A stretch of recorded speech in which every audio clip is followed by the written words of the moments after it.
in our story to help it shift.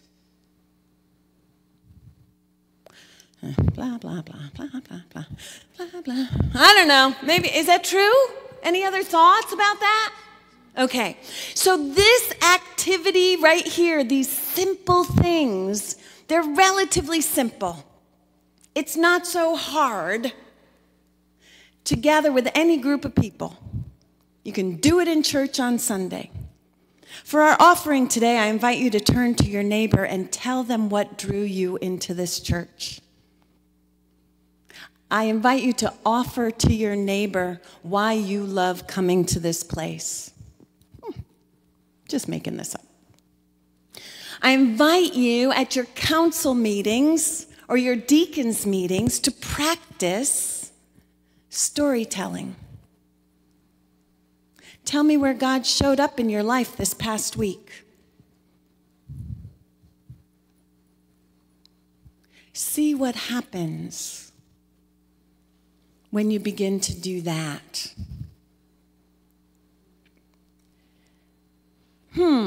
There are a whole bunch of different kinds of people in the community. I heard lots of people are getting fed. Hey, let's, at our next bean supper, let's set it up so that everybody gets to tell a story about who their best friend was when they were 10. Or who they first fell in love with. Or where their favorite place is to go when they're alone. And let's see what's the same and what's different. No matter how much money they have in their pocket or don't have, because it's the free meal we're giving out. Everybody had a best friend when they were 10.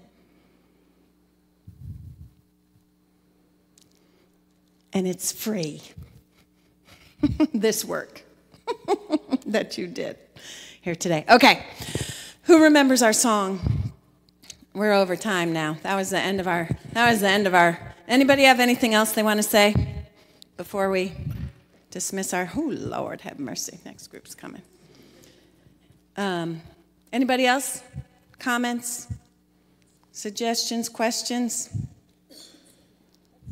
Let's sing. All right, let's see. Do you guys remember it? You do? Do you remember the tune? Huh?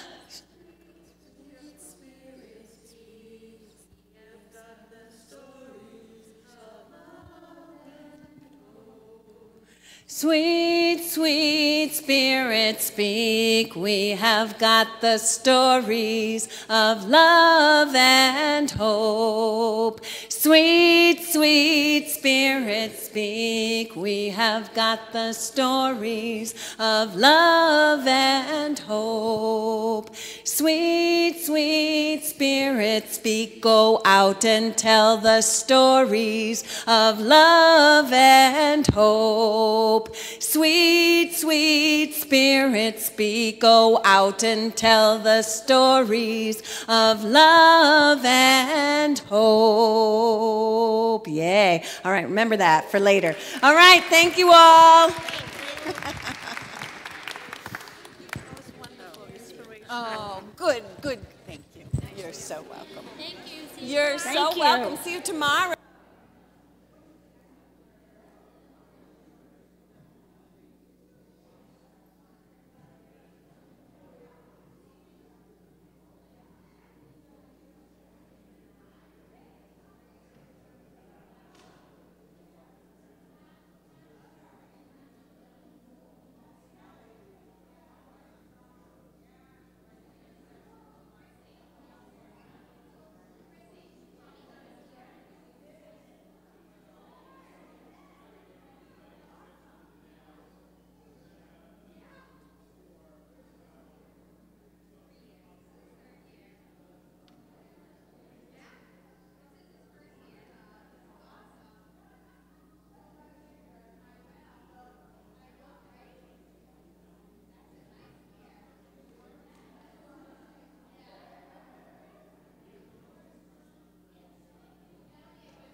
These changes. Yes, it's not easy. Hello, everybody. Good afternoon. If we could all... You were live. You were on Facebook Live. When? When you spoke. Earlier? I didn't know that. I know, that's why I'm kind of telling Awesome. you in case you're on. But I had like 15 people viewing live, and then That's cool. We've shared it out, so it's great. We're good. If we can everybody take our seat, we'll get started. All right. So this is going to be what we call the story stool. And I'll do a couple of things, and then I'm going to invite anybody who wants to come up and sit on that stool. You can use this microphone, we'll share it, and tell your story. And what we're looking for is what you've witnessed or what you yourself have contributed as an act of love and what impact you saw it make. And I'll just do a short introduction, and then I'm going to tell my three great love stories that I've collected. And then it's your turn. I mentioned this briefly earlier. Shortly after the election of 2016, I began to hear from clergy a couple of things. One was this tremendous sense, I'm not sure if grief is the right word. Trauma may be closer to it. And part of the trauma they were experiencing, and this is the second thing, is that all of a sudden, and I heard this in a number of different settings, preaching a sermon, even as seemingly innocuous as love your neighbor, was heard as political speech. The chasm had grown so deep, and even pastors who were carefully trying to walk the line between the members of their church who were on one side of the political divide and those on the other were discovering that no matter what they did, there was no safe ground anymore. And every week, almost every day, we are hearing things from the highest levels of our government that threaten to do decades of justice work that we've committed to as we slowly see the arc of history bending towards justice. And it's not simply that work is being unraveled after decades of blood, sweat, toil, and tears. It's the lives of people who for the first time discovered safe space to walk in, only then, having occupied that space, to have it ripped out from under them. And the re-traumatizing. So we never do ministry that isn't within a context. This is our context. And make no mistake about this. The act of love is now a revolutionary act within this context. And it can begin to feel like we're just sentimentalizing religion by talking about love or telling stories of commitments to love of neighbor, love of children, love of creation.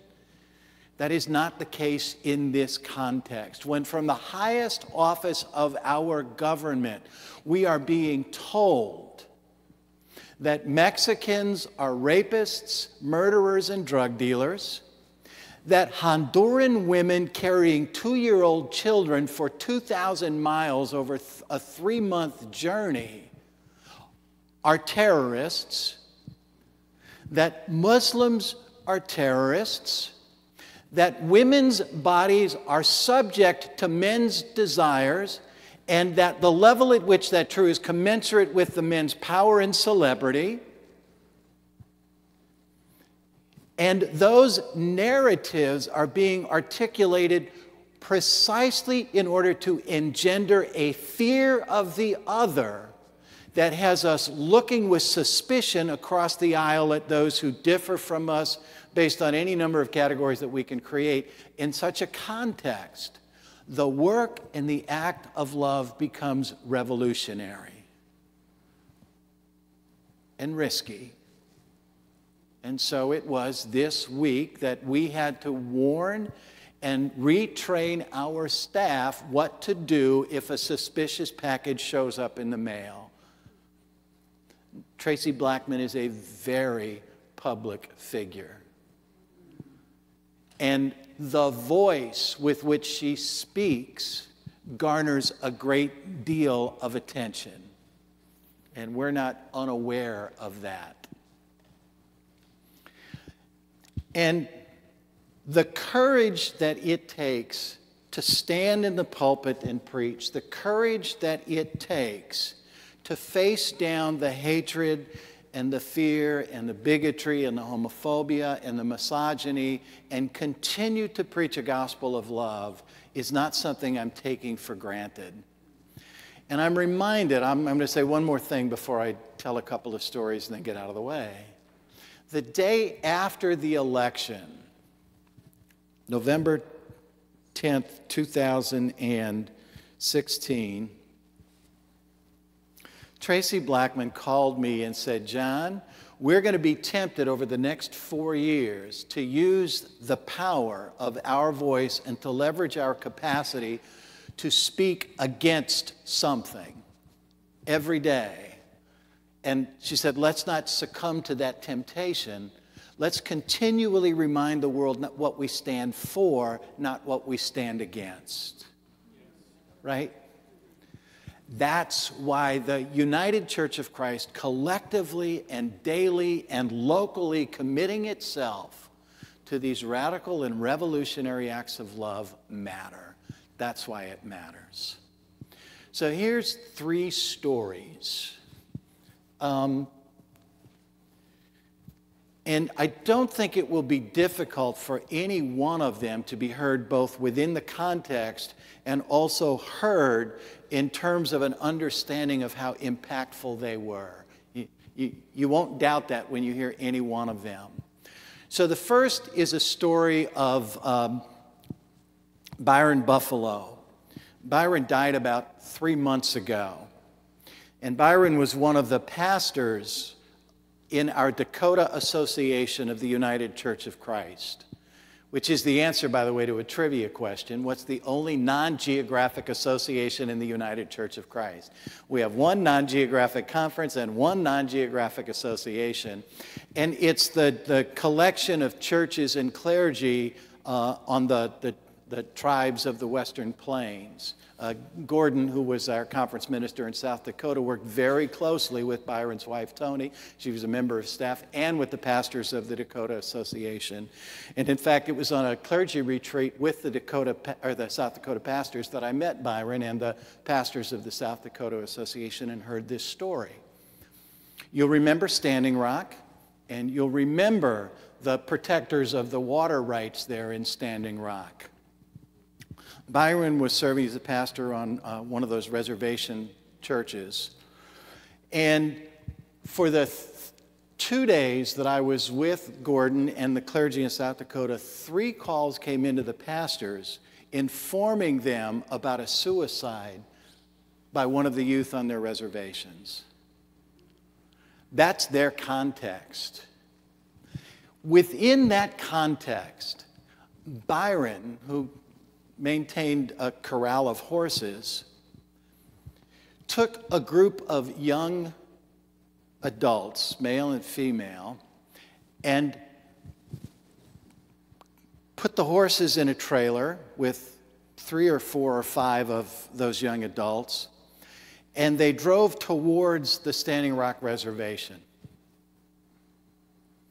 He just taught them how to ride and was beginning to help them understand how this is a part of their tribal culture that they had lost a sense of. And he was trying to help them regain that sense of pride and belonging and what it meant to relate to these beautiful, gorgeous animals. And they stopped, I don't know whether it was 5 miles, 10 miles, but they stopped short of the reservation, saddled up the horses, and then he rode in with those young men and women.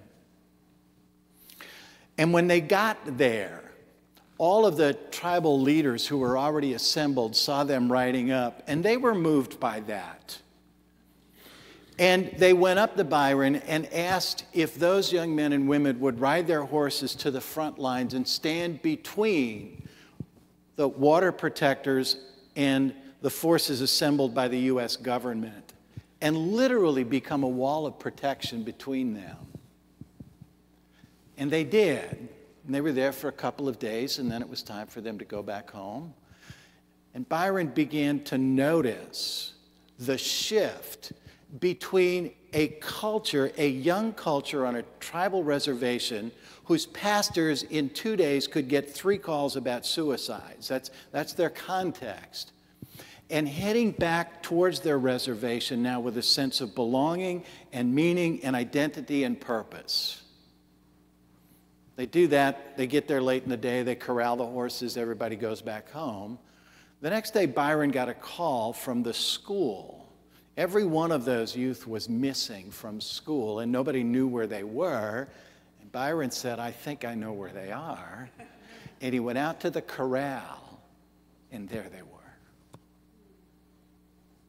There they were. Sama I met only briefly.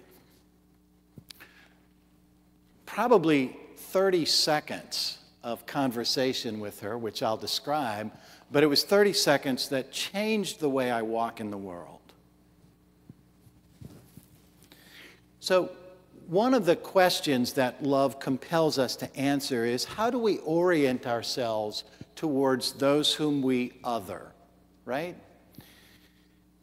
And when we encounter somebody who is either stranger or other to us, what is our first reaction or response? I just spent the morning at the church, the Lutheran Church of the Nativity in Bethlehem. Now, let's contextualize this conversation I'm about to have. I am behind the walls of the occupied territory in Israel. And all of the Palestinians are required, if they leave the walls of that city, to show identification to armed Israeli guards. They can neither leave nor enter without that. And there's not a street in that city that you can walk down and not see the occupation of the Israeli army, right? So if you're a 6-year-old Palestinian child, that's been your life for all of your 6 years. And if anybody on the earth had the inclination, expectation, or right to orient towards the stranger with fear, it would have been this 6-year-old child. So here I am walking down this very narrow cobblestone street outside the Church of the Nativity. And I'm walking downhill. It's a narrow street, tall buildings on both sides, vendors on both sides hawking their wares, and it's crowded. And periodically, a car will try to make its way through the crowd, but it has to do so carefully and somewhat slowly. And it was under those circumstances that this minivan turned off a side street, and as it started to make its way down the street, I found myself right next to an open passenger window on the front of that van, out of which this child, I'm placing her to be about 6 years old, was leaning on her elbows, and in her hands was a bottle of water. And she would periodically squirt the bottle, and an arc of water would shoot out, and she would just giggle with delight. The giggling stopped when one of those arcs of water hit me square in the chest. And I'm soaked. And she looks up and sees this stranger in a nice suit and tie, and I could read the look on her face and know exactly what she was thinking. It was the look of fright. So the giggling went to fright, and she thought, oh my God, I'm in trouble. Now, I was a 6-year-old who often found myself in such a position, so I knew what it felt like. And I didn't know what language she spoke, but a smile is universal, so I smiled at her to try to disarm the fear, and it worked. What I didn't anticipate was the audacity of this 6-year-old child who looked up and began a conversation with me by simply saying, hello. I said hello right back to her, hello. And then, talk about audacity, she looks up at me and she says, what's your name? I said, John, what's yours?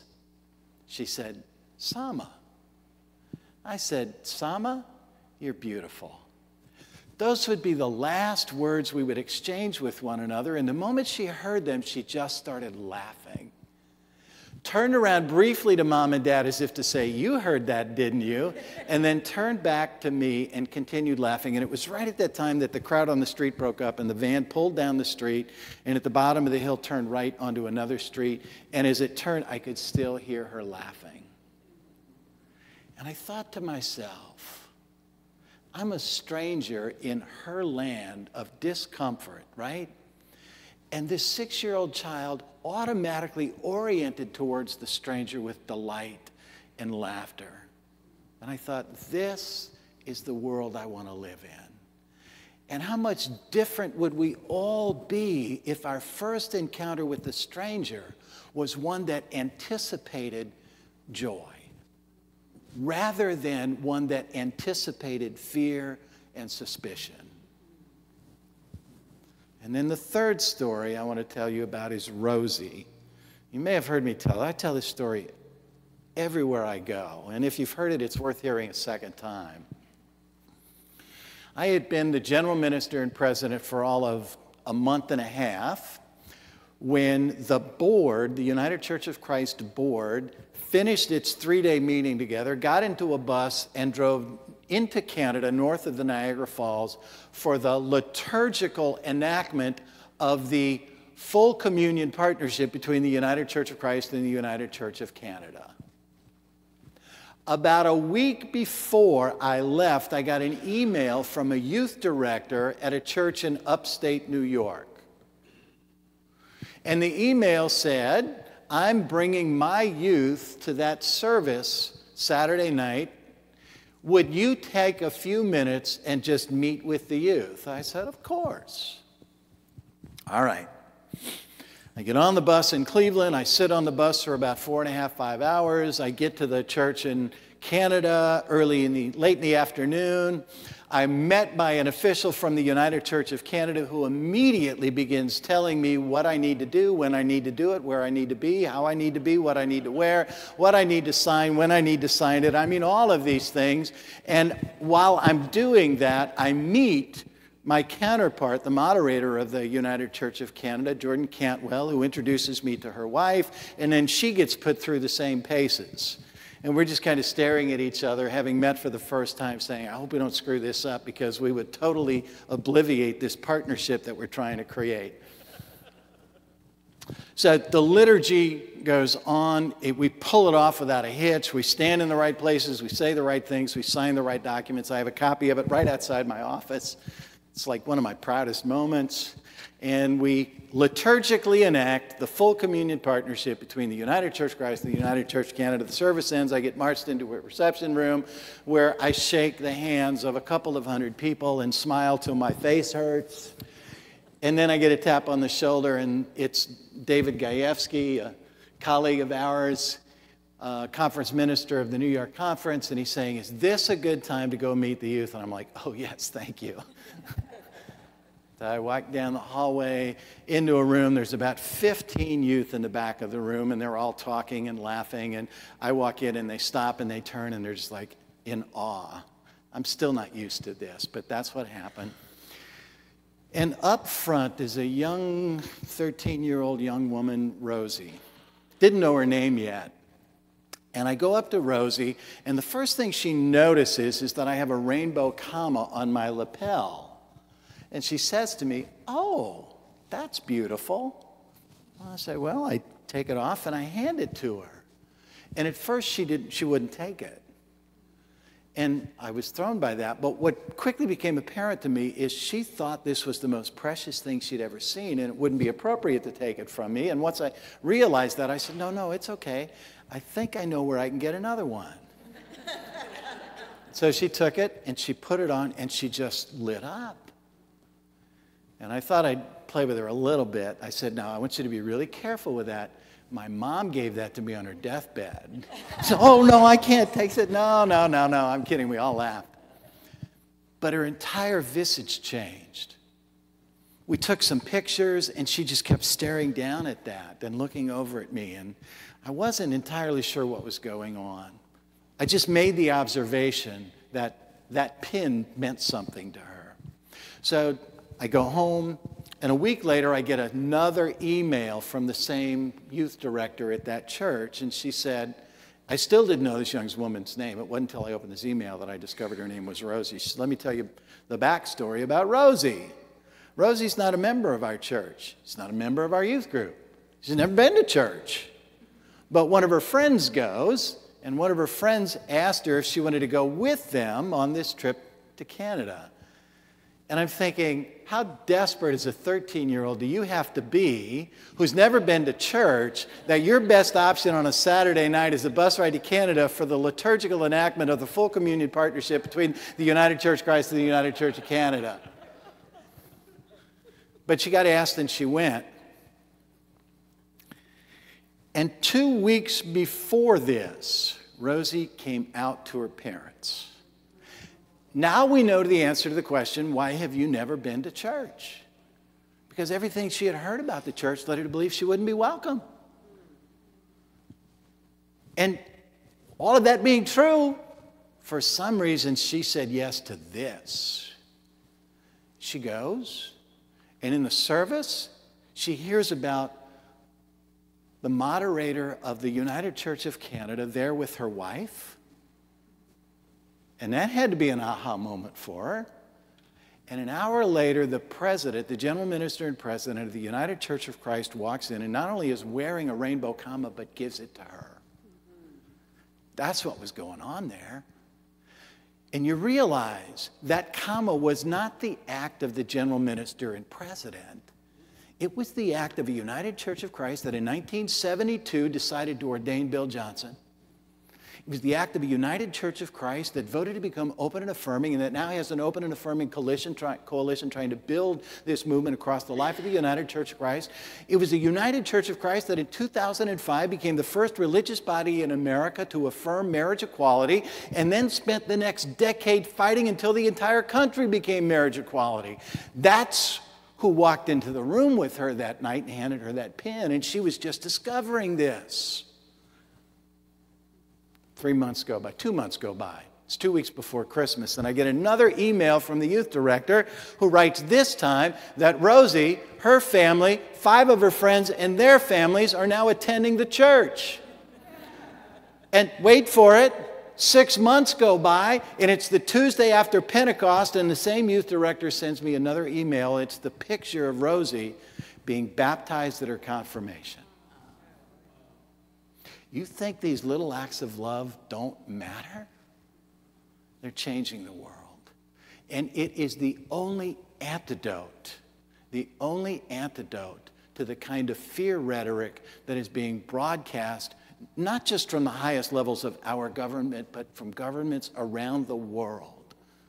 Angela Merkel is watching her political foundations. A year ago, we thought she might be the voice of democracy around the globe, but her foundations are crumbling. And in Bavaria 2 weeks ago, they skewed fascist. And Brazil is about to elect a fascist prime minister. This is sweeping the globe. So a United Church of Christ committing itself to these acts of love is the difference that the world is asking for. So here's what I'm going to do. I'm going to sit down in the front pew. I'm going to take this off, and I am going to invite you, people of courage and faith, to come forward and talk about what acts of love you have either committed or witnessed and the impact that it's making, and inspire all of us in this context to continue to do this work.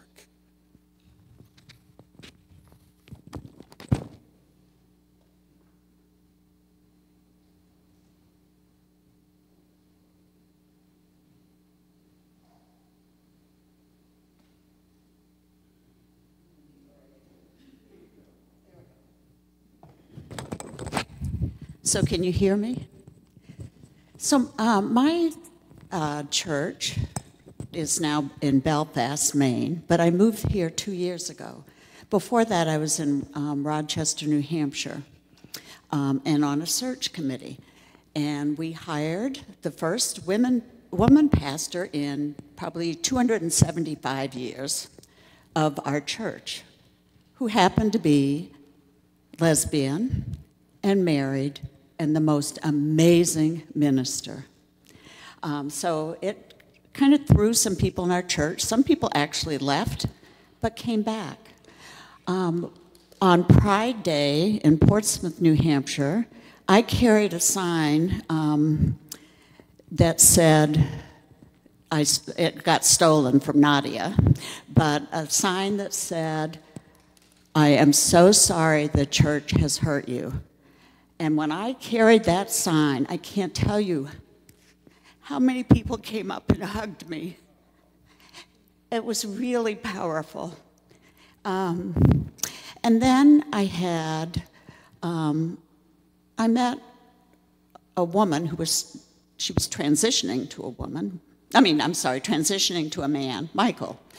And Michael and I struck up a conversation. We were like soulmates in many ways, same career, very similar things. And his family was not very accepting of the change.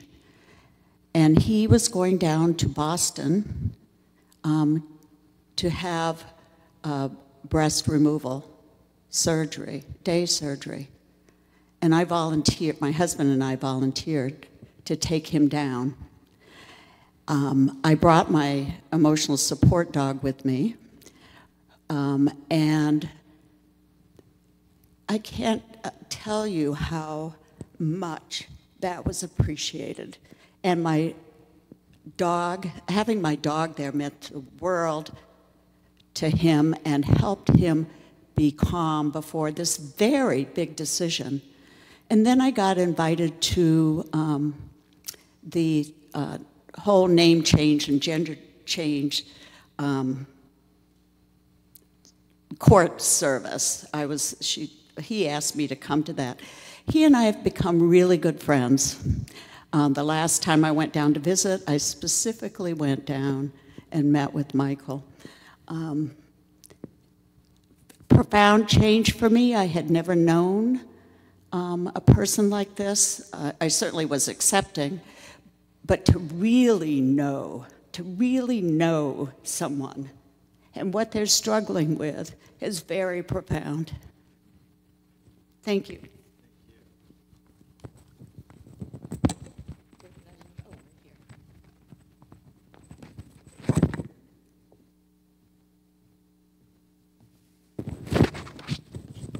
In the shadows of Bethlehem Steel in Pennsylvania along the Lehigh River now sits the Sands Casino. Billions of dollars pumping through there every day and busloads of New Yorkers coming in. And the homeless and needy community live along the river under the bridges. We lost 3 last year who froze to death in the shadows of Bethlehem Steel. So at Christ Church UCC on the corner of Market and Maine, every Saturday we open up the doors and give your leftover clothing and hand-me-downs to those that need. And we feed them a meal and we send them off.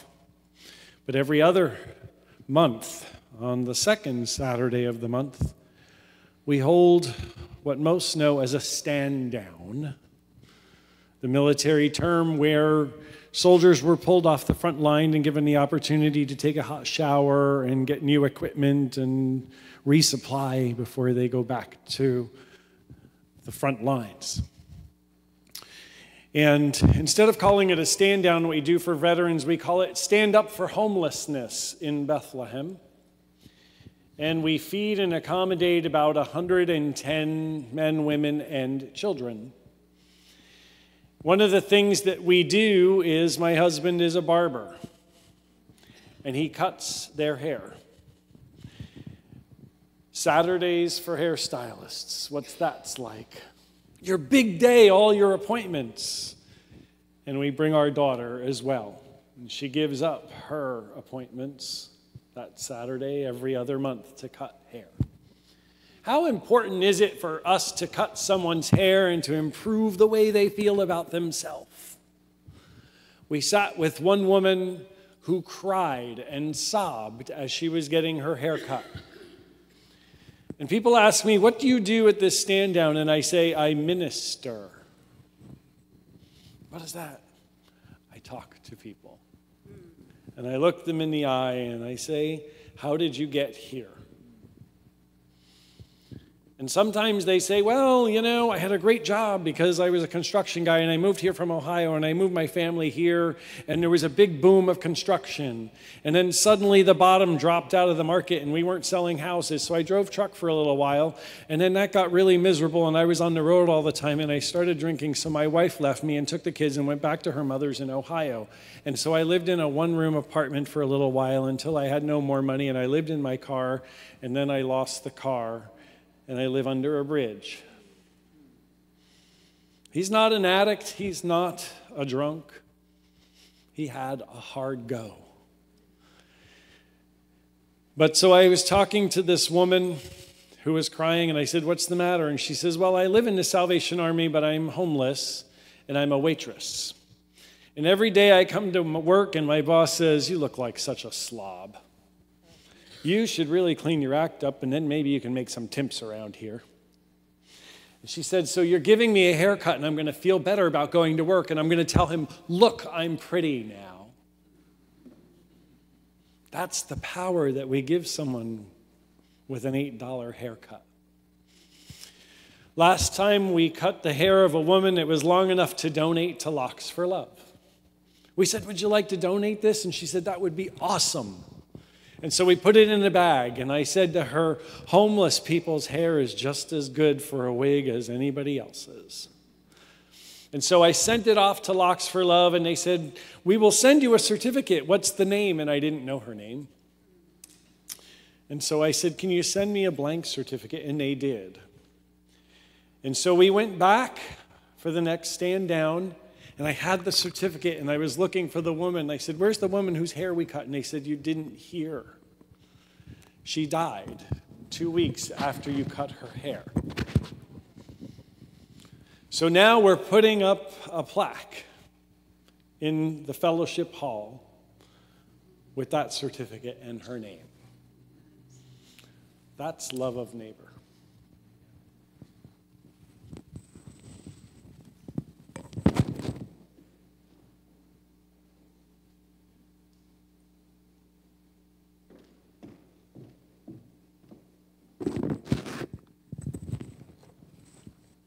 This is a small thing. I have recently started working for a street ministry called Grace in Portland. I'm in training, and every Saturday after late morning, there's a communion service. And so I've been going to watch them do communion and learn the service. It's literally on the street corner. And it was a beautiful sunny day, and Pastor Dave did the service. And we had the grape juice, and there were all these yellow jackets attracted to the grape juice. And they were just sort of swarming around. And it was kind of amusing because people were kind of, jetting out of the way of them. Then this one woman at the end of the service really needed some private prayer time with Pastor Dave. So she went to pray with him near the grape juice and the yellow jackets. And as he was praying with her, the yellow jackets were approaching her and buzzing her. And one of the people, if I were just to see on the street, I might cross the street. He looked very tough and hard, and he very gently guided the yellow jackets out of her hair so that she would be not bothered by the Yellow Jackets during this time. And it was beautiful.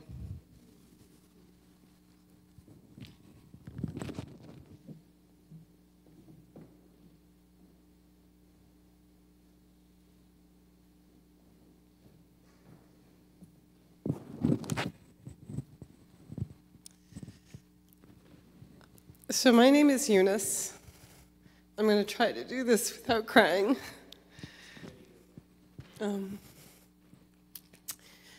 5 years ago, I had surgery for cancer.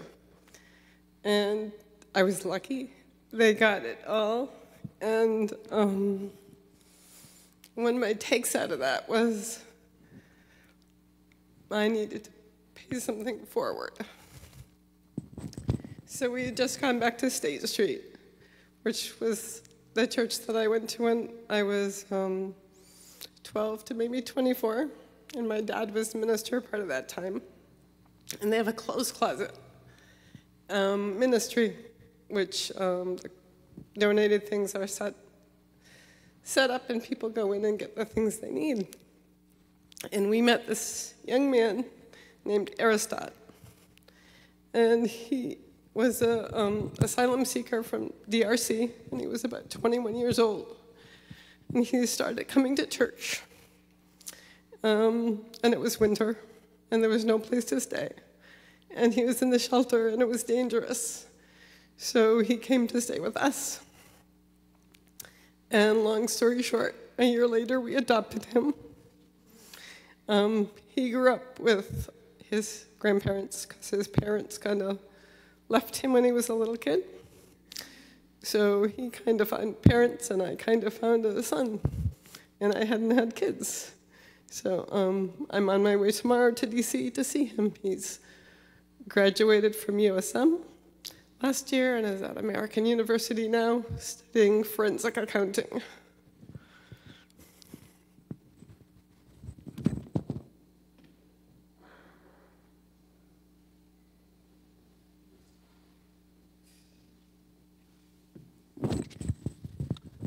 Hi, I volunteer with the Street Pastor program in Bangor, and I don't live in Bangor, I don't worship in Bangor, but I did the Street Pastors when I lived in the UK, and Bangor was the closest place that had a Street Pastor program. There's only 2 in the United States, and 1 is in Bangor. I'm trying to start one in Waterville. And we go out between roughly 9 p.m. and 2 a.m. Every Friday night, all year round, in Bangor, and we're there to help, listen, and care for anybody that needs it, regardless of where they are in their life, who they are as a person, doesn't really matter. And we were out, I want to say in July, and there was a big concert venue set up in Bangor, and there was a Kid Rock concert, so we wanted to not spend too much time around the Kid Rock concert because everyone was kind of looking at us funny because we wear these big jackets that say Street Pastor on them and big hats that say Street Pastor. And so we decided to walk along the river away from the concert. And we don't normally walk right along the river walk in Bangor. If you've ever been there, you can walk right along. And we normally don't. We kind of tend to stay more towards the streets. But that one night, I said, why don't we just go down here? We don't normally do it. And that night, we walked down the little path, and there was a gentleman sitting on a bench, and he had a big bag of cans and bottles with him. And we didn't know him, because sometimes we see familiar faces. So we stopped and we said, good evening, you all right? And he looked at our shirts and he said, what's a street pastor? So we just kind of explained. We said, we're just out on a Friday night. We're volunteers from different churches, just helping anybody that needs some help. And he said, oh, will you pray with me? And we were all kind of taken aback because we don't initiate faith conversations when we're out with street pastors. But if somebody wants to have them, we will. So we don't normally get people asking us to just pray for them right away or pray with them right away. And we learned that he had been kicked out of his girlfriend's house because they had gotten in a fight, and the landlord came in and said, you're being too loud. Either you go or your boyfriend goes. So he was kicked out of her apartment. and his cousin had had trouble with his landlord, so he wasn't allowed to stay at his cousin's either. So he was looking at spending the night on that bench. He was collecting bottles so that he could buy a pack of cigarettes, and he had about a quarter of a bottle of vodka with him as well, just so that he wouldn't feel anything. So he asked us to pray with him, just so that he could get through the night. So we did, and we sat and we talked with him on that bench for about 40 minutes and learned all about his life and what had brought him to that place, the fact that he had a 22-year-old son he hadn't known for the last 18 years of his son's life, who he learned was getting involved with drugs, which is something that he had had experience with, and he had been sober for about a year, and he felt really bad about his son going down the same route. We sat with him while he called his cousin and asked if he could at least come and get a jacket so that he could then leave. And his cousin said, yeah, you can come. So we said, we can walk with you to your cousin's apartment. So he said, okay. And then he led us on a path through Bangor to places we don't normally go because he had to get something he had left in this bush, or he had to go down that street because he had left his pocket knife over there. So we're following him for about a half an hour. Finally got to the point where our lead street pastor that night, I kind of nudged him. I said, Josh, we can't keep following this one guy all night because he doesn't want to take us to his cousin's apartment. He's going to have us just keep following him. So we said, hey, we can walk you to your cousin's apartment, but if you need to keep picking up things tonight, maybe we should kind of go our separate ways, and here's our number, you can call us. And he said, yeah, that's fine. Thanks so much for everything. And that was the last thing we saw him that week. And then I went out 2 months later with the same group of people, and we stopped by one of the homeless shelters in Bangor, usually on our path.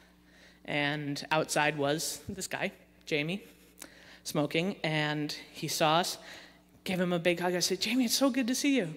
And he said, oh yeah, after we talked, I spent that night out, but then I came here and I slept here for a few weeks, and now I'm on a list to get an apartment so that I can support myself. And then out of nowhere he said, oh, don't go anywhere. And he ran into the homeless shelter, and he came back out, and he had a little book with him. And he said, they give us these inside if you want one. And it was I think it was called like a homeless Bible. And inside it had little testimonials from people.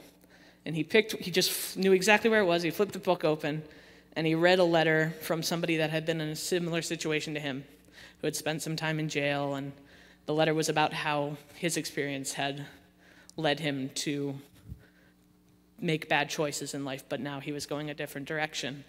And he read us his favorite bit of the Bible, and it was amazing because we didn't even know we were going to meet him that night. And he asked if he could go to church with our lead street pastor that next Sunday, who then went up and drove him over to his church. And I just think there's something in the air when that one night we decided to go down that path along that river. Otherwise, we never would have met him, and who knows where he would be.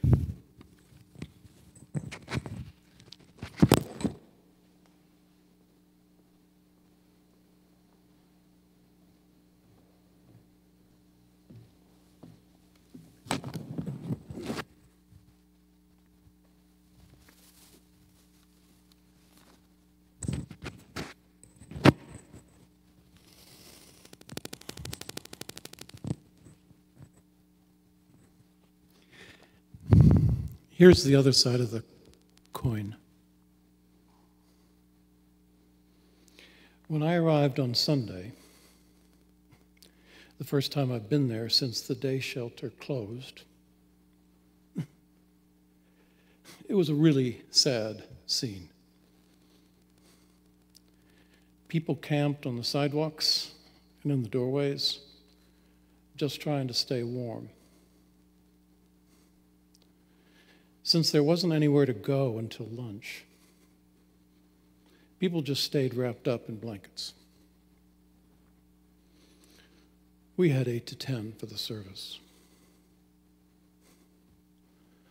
On Thursday, Barbara, the one with the walker, was still in shock over the death of Paul. We prayed together, but she is very distraught that all her friends keep dying. Hold her in your prayers. I also saw online that Bobby D, aka Bobby Chops, real name Bobby D, died of a heart attack at the age of 43.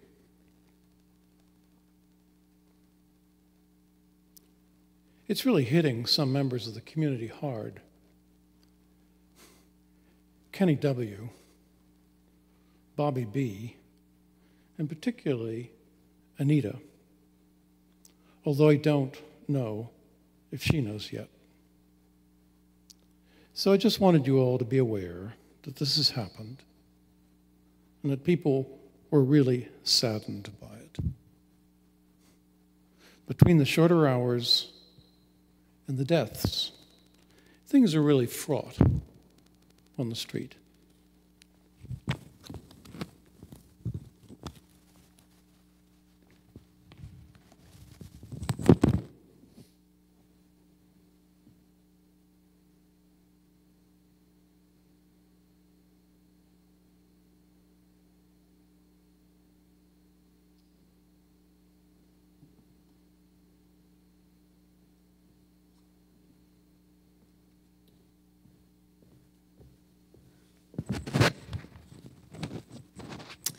Hi, everybody. My name is Chrissy, and I'm the pastor in Winthrop. This summer, we had the opportunity to baptize 5 people. And because I grew up in the South and I was trained by good Baptists, I always offer a lot of different ways to be baptized. To be sprinkled, to be dunked. I dumped a whole pitcher of water on a kid standing in a bucket at our church once. Or in the lake, because Winthrop is surrounded by lakes. So 2 of the kids that we baptized wanted to be baptized at church, and so we baptized them at church, and their Catholic grandparents and aunts and uncles came down, and we had a wonderful service at our church. And then 2 more kids and the adult who wanted to be baptized. They said they wanted to be baptized in the lake. So we planned this outdoor service, because my church has a small camp on Maranacook. We planned to have a service at the camp anyway, and so, we'll just do these baptisms together. It'll be great. So we've been keeping an eye both on the water temperature, because I am from Tennessee and do not want to get in these cold Maine lake waters until they are warmer. So Penny, who was getting baptized, she lives on the lake, and she kept texting me, okay, it's 75 now. All right, it's about 80. Okay, 85, I think we can do it. I said, all right. It's still a little cold, but we can do it. And we kept watching the weather. So the week before, we're paying attention to the weather. It might rain on Saturday or on Sunday, but it doesn't look like it's going to, right? It looks like we're going to have a cloudy but nice day. I get up that morning, and I live in Sydney, which is about 30 minutes away, and it's not raining in Sydney, but I get a text from one of my deacons, and he says, Chrissy, it's raining. Our camp is charming and rustic, really rustic. And it's not as accessible as I would want it to be, even on a dry day. And so here I am with 3 baptisms and friends coming from out of town. And we think it's going to stop raining by 9, and church starts at 9:30. But do we bring people to our camp, or do we go somewhere else? Penny said, you can come to my place, which is 3 houses down. So we go to Penny's place. We get the phone tree going. We call as many people as possible. I talk to everybody. So we're all going to meet, including Pam, who doesn't come to our church usually, but she was going to come that Sunday. So I called Melinda, who called Pam, and we got Pam to church at Penny's house. So we start church. The rain stops. It's really great. It's a really great service. The loons are showing up occasionally, and I make some crack about how, I tell them about how sometimes in Celtic spirituality, the Holy Spirit is a goose, and so maybe in Maine it's a loon. And then a water skier goes by, and she waves at us as she skis by, and as we're all singing together. Turns out her name's Kayla, and she lives on the other side of our church camp. And so she cruises by at least 3 more times during our service. We have a water skier. And then it comes time for the baptism, and I read the story of, I don't remember which version I read, but it's one of Jesus' baptism stories, where I talk about the Holy Spirit coming down like a dove. And I start to say something about the loons again, and then everybody stops me and says, Chrissy, did you see that? And of course I didn't, because I was talking. But all of the baptizees and their families and deacons are to my right. And just as I read this story about the Holy Spirit like a dove, a hummingbird flies across and shoots over us. And I say, well, the Spirit is here, as if we didn't know already. We know it is. And the rain held off, and I baptized Gabby and Alice and Penny. And it was a good day. And then we sang and ate cookies.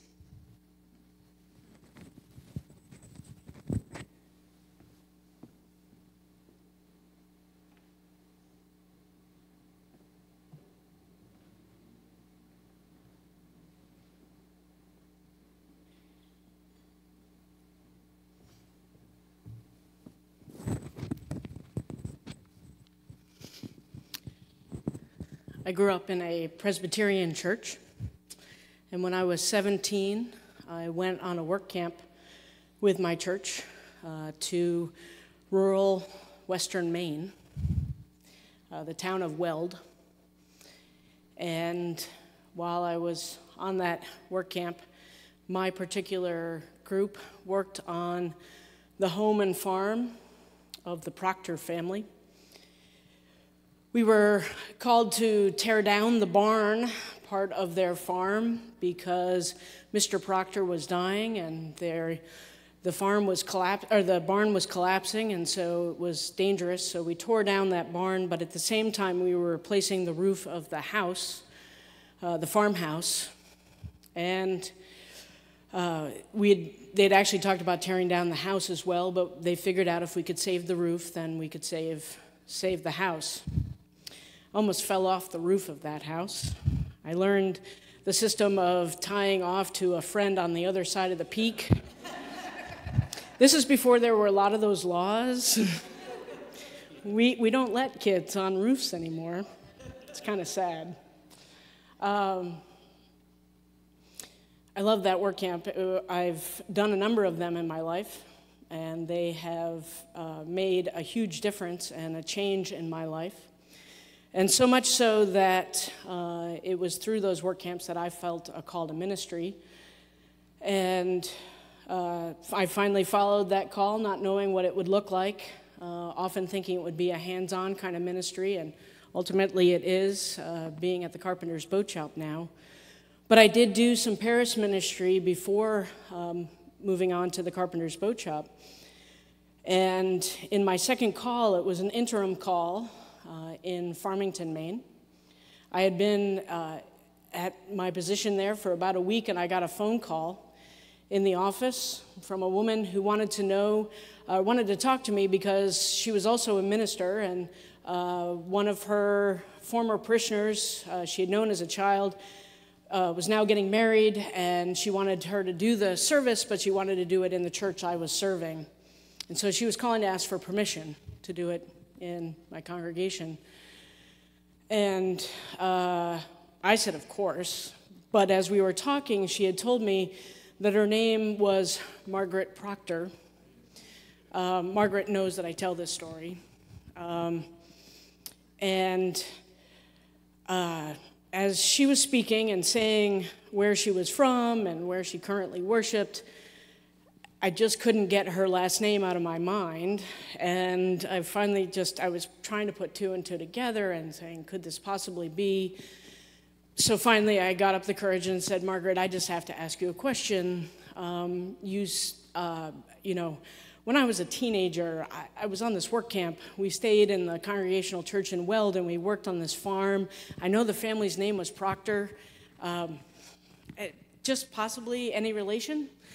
I felt uncomfortable asking that question. Was I putting her in a unique, perhaps an embarrassing situation? I didn't know. And she said, yeah, that was my farm. And I said, my goodness. I said, Mr. Proctor. And she said, oh, yes, that was my husband. He passed away because we had known again that he was very sick. And she said, I said, well, I worked on the roof of your house when I was 17 years old. And it was because of those work camps that I became a minister. And Margaret said, Kim, it was because you worked on the roof of my house that I became a minister. She said, after my husband died, I then went to Bangor Seminary, and I got to go to Margaret's, the celebration of her 25th year of ordination in the Weld Congregational Church. And I guess I just have then forever believed in the power of those acts that I always thought that did more for me than it ever did for the homeowners. And just a few weeks ago, I received a letter from a sophomore in college who we now host those work camps that my home church used to go on to Western Maine. Well, my senior year, they ended up going to the Carpenter's Boat Shop. It was how I first found out about the boat shop. As an 18-year-old, my office chair now sits where I slept as an 18-year-old in a sleeping bag on a work camp. Well, those work camps have continued to come back to Maine every year since. And one of the kids who graduated 2 years ago, now a sophomore in college, wrote me a letter, handwritten letter from a male college sophomore, saying he was having a down time and he was in his sophomore slump. And I thought he was going to ask about being an apprentice at the Carpenter's Boat Shop, because he said, I don't know what my direction is for my life. I said, here comes the ask. He would like to be an apprentice. And it never got to an ask, it only went to thank you. And he said, whenever I'm down, I always think about the Carpenter's Boat Shop, and I think about the work camp. And I think about how you welcomed in these privileged teenagers from New Jersey, and you don't have to do that. I just want you to know that I'm grateful and that it changed my life. And you don't have to do that. I know you don't have to spend your time doing that, but I just want you to know that it just always raises my spirits when I think about that, and I just wanted to write you and tell you that. A lot of love in that story.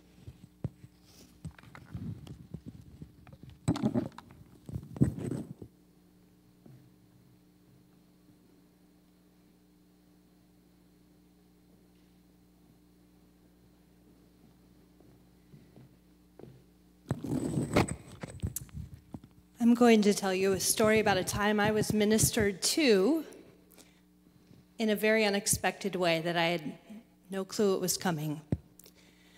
So my mom grew up on a farm outside of Madison, Wisconsin. Rural area, conservative. My mom grew up in a church called the Wisconsin Evangelical Lutheran Synod, which is kind of like the Southern Baptist of Lutheranism. So I was about, I think I was around 28 at the time. I was living in Rhode Island. I had gone for a visit to my aunt and uncle and to visit my grandmother, who were all still in Wisconsin. And I went over to visit my grandmother, who was in an assisted living facility at the time. And it just so happened that we were cleaning out her closet. So it was the time of change of seasons. And it was the spring, so we were going to put all of her winter clothes out of her closet and under her bed and bring out all of her summer clothes. So this will take on humor in a few moments that we were cleaning out a closet. So I'm talking with my grandmother, we're moving the clothes. My sister had just gotten married, and my grandmother said to me, Alyssa, do you think you'll ever get married? This was well before the time of marriage equality. And I said to her, first of all, I had to think of what I was going to say to her, and I had to get past my own nerves. I felt like I was going to throw up at that moment, actually. But I said, Grandma, I don't know that I'm ever going to get married. You know that I live with Robin, and you like her, and we've been living together for several years. And I think I just might live with her. And so my grandmother said, okay, and we went back to cleaning out her closet. And I left in about an hour and a half later, and all the way back, I was staying with my aunt and uncle. I had nerves. I was thinking, did Grandma understand what I was really saying? Did she understand? What is she going to accept me? Is she going to dislike me now? So I went back. I slept a very uneasy night, didn't sleep much actually. Went back the next day to visit my grandmother one more time before I flew back to Rhode Island. So we're talking, and she said, Alyssa, I'd like to come out on the porch with me. So we went out on the porch of her assisted living facility. And it just so happened that at that time there was an AIDS bike ride from Chicago to Minneapolis. And this AIDS ride went through this tiny town of Columbus, Wisconsin, right by her assisted living facility. So she said to me, Alyssa, do you know what happened last fall? I guess it was the prior fall. Or no, it was a spring ride. So do you know what happened a couple weeks ago? I said, no, Grandma. She said, we were all sitting out here, and there were all these people who went by on bike rides, on bikes. And my grandmother had a great sense of humor and spirit.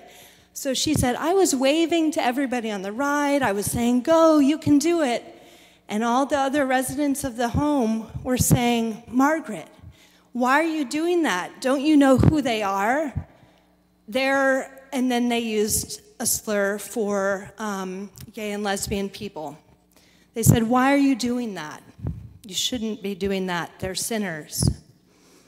And she turned to me and she said, Alyssa, do you know what I said to them? And my heart was in my throat. I said, I don't, Grandma. What did you say? And she said, well, I just turned to them and I said, well, why not? They're people too. And in that moment, I knew that my grandmother had understood every word I had said to her the day before and that she still loved me. That was truly a moment of ministry for me.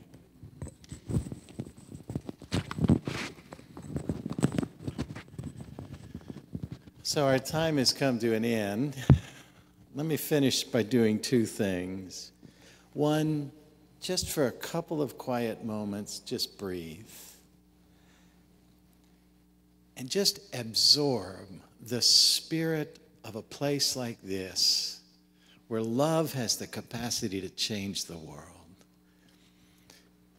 And let that become a part of your breathing and your body, so that when we walk out of here, we carry that with us. Let's just hold that for a moment.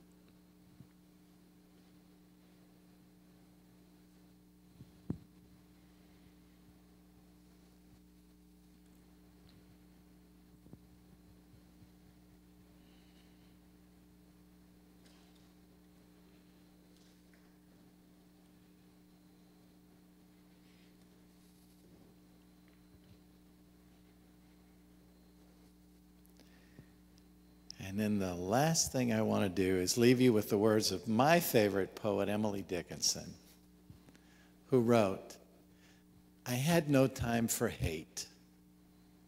The grave would hinder me. For life is not so ample that I could finish enmity. Nor had I time for love. But since some industry must be, my little toil of love, I deem, is large enough for me. Thank you.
Right.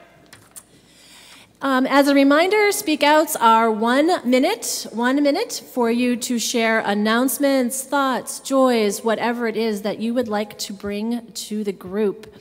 We have 8 folks. If I could invite Craigan Healy, John Kipp, Judy Braun, Karen Choate, Abby Haskell, Joseph Ovedi, I think that's correct? Ovedi? Okay, thank you. Sarah Mills and Chrissy Cataldo.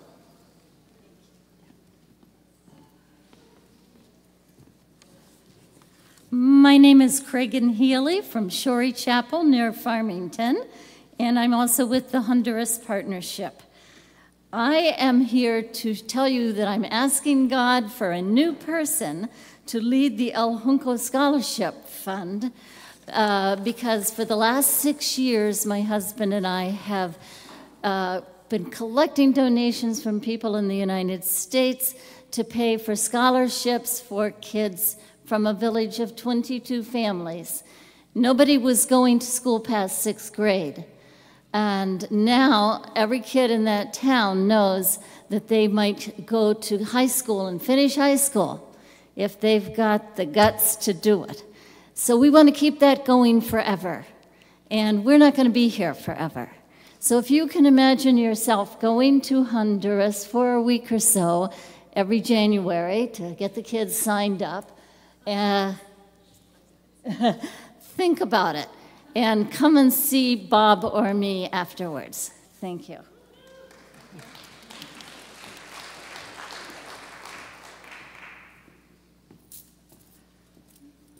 Hi, I'm John Kipp, and from the Forsyth Community Church. We've talked about Honduras and the people headed our way from there. It dawned on me this morning that Honduras is losing thousands of courageous, determined, energetic adults, many with skills. I think we need to pray for Honduras also. How much time do I have? Good. Another quick thing. We are helping out a woman from the Congo who got here 7 years ago. She was pregnant, and now she has a 6-year-old Alliance daughter. The woman's name is Toto Mutaba. And she needs a lot of money because she has 3 children of hers plus an adopted child still in Africa. November 17th, there's a fundraiser for her. Please come. Talk to the church. We'll be advertising.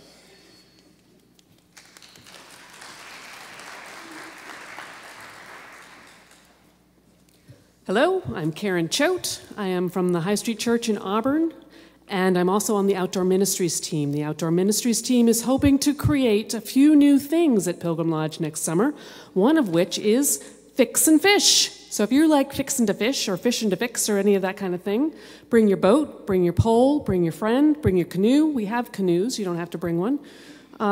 May 6th to 10th, you can stay overnight in the cabins for free. We will feed you. All we ask is that you put in a little bit of labor in the middle of the day to help us get camp ready for the season. Adopt a cabin. We have done this before. We are bringing it back.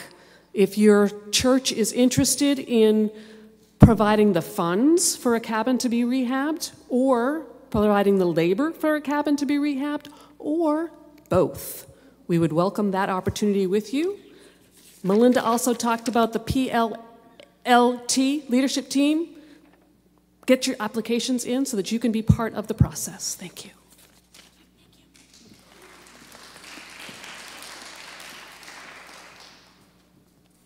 Judy Braun, hospice chaplain for Northern Light Home and Health Care.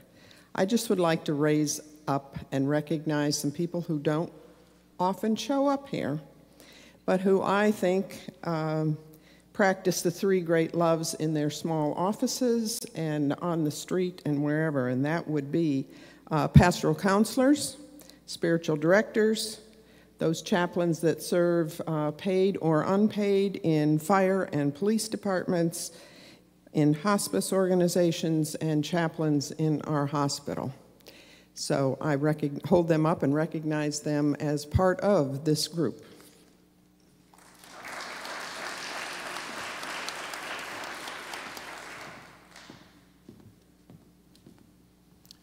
Hello, I'm Joseph Ovedy from the UCC in New Gloucester. Myself and the missions team are getting things together for what's called a packing party for comfort cases. And what this is luggage for children in transitional foster care who typically show up at their new house with their belongings in a trash bag. The opioid epidemic here in Maine has exploded in the last year. On any given day here in the state of Maine, there are between 1,800 and 2,000 children that don't know where they're going to sleep tonight.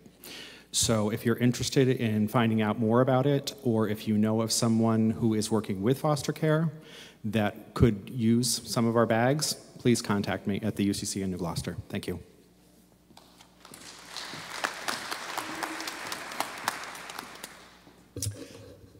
Hello, my name is Bob Haskell, and my wife says to me 15 minutes ago, Bob, you're going to go up and do a speak out. I said, okay. So here I am, about her business. It's Broad Reach Ministries. One of our themes is get away and rest a while. Who's mastered resting a while? Just show of hands. Oh, come on. 1, 2. Well, that's one of the things we do. We make the combination of a sailboat, some learning from a retreat business, and us sailing of some type. So if you're interested, come see us. We'd love to talk about it. Any questions? Thank you.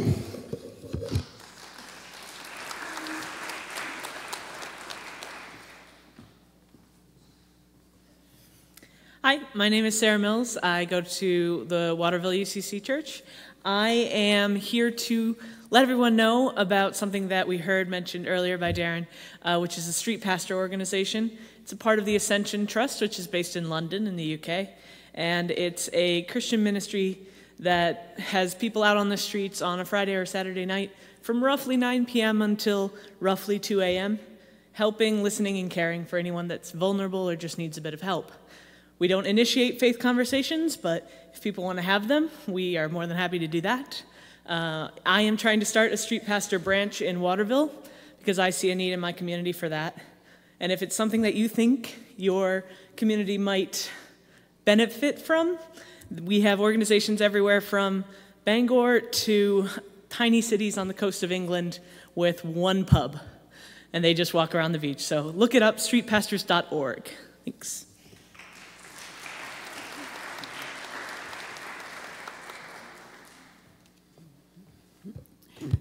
Hello, I'm Chrissy Cataldo. I'm the pastor of the UCC Church in Winthrop, and we are looking for a new music director. If it's not already in the ACE, we will soon have an advertisement in the ACE.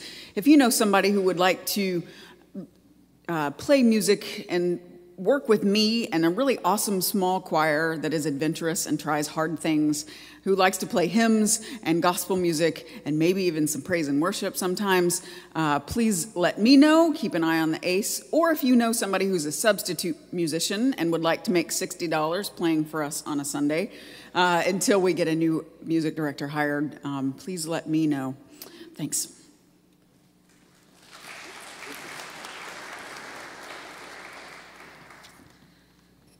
Thank you. And thank you, Sarah, for filling in for Ann Roundy. Today's been a busy day. There's been a lot going on, and we've spent a lot of time in the sanctuary where we've done a lot of business. May mean that you may not be paying much attention to what has been going on in the world today. Today has been another violent day in this country. At least 11 people have died in a shooting at a synagogue in Pittsburgh, including 4 police officers. So I'd like us to take a moment, not only to be in silence, in memory of, and be thoughtful about these folks, their families, first responders, but also everybody, especially those who have died at the hands of gun violence today, who will never enter into our consciousness because they were just a single person or a couple of people. But there's so many people who die every day through gun violence. And so let us take a moment to be in silence, to lift these people into God's presence, to have them live in our own hearts, that we might find a way to be of witness today and in the days and weeks, months, and years ahead. Let us be in silence.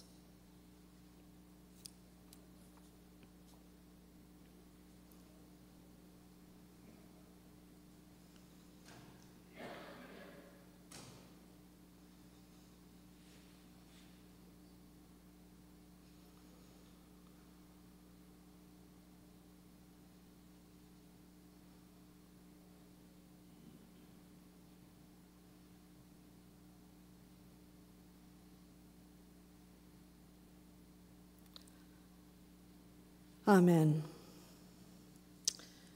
Jeff Parker is going to share a little bit, a wee little bit, on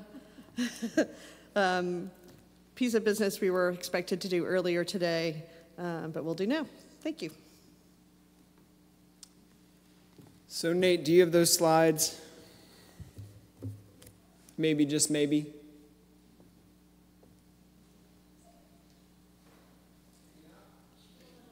Okay, I'll hold on for a second. So here's a little bit of news, and this was a tough transition, except here's what I'll say. The theologian David Kelsey once actually pulled me up short in the middle of a lecture about polity by saying structure seems to be entirely besides the point to the life of faith until you want to pick something up. We don't often think about the fact that how we are formed, how we are shaped, allows us to express our unique gifts and callings and ministries with all of our different abilities, all of our different personhoods. And so, when I tell you that I'm here to talk to you about changes to the Constitution and bylaws of the United Church of Christ, please remember that how we are shaped and how we are formed allows us to pick things up, to do ministry. And so there have been some changes, and I'm going to tell you about how those changes came about. I'm just going to blow right on through, Nate. Don't you worry about it. Okay, no big deal. In 2015, some amendments were presented to the 30th General Synod. Those amendments were discussed but not taken up. The United Church of Christ Board of Directors sent out a survey and sought out feedback from the wider church, received about 2,000 different responses from around the United Church of Christ, and adapted and made changes to those recommendations.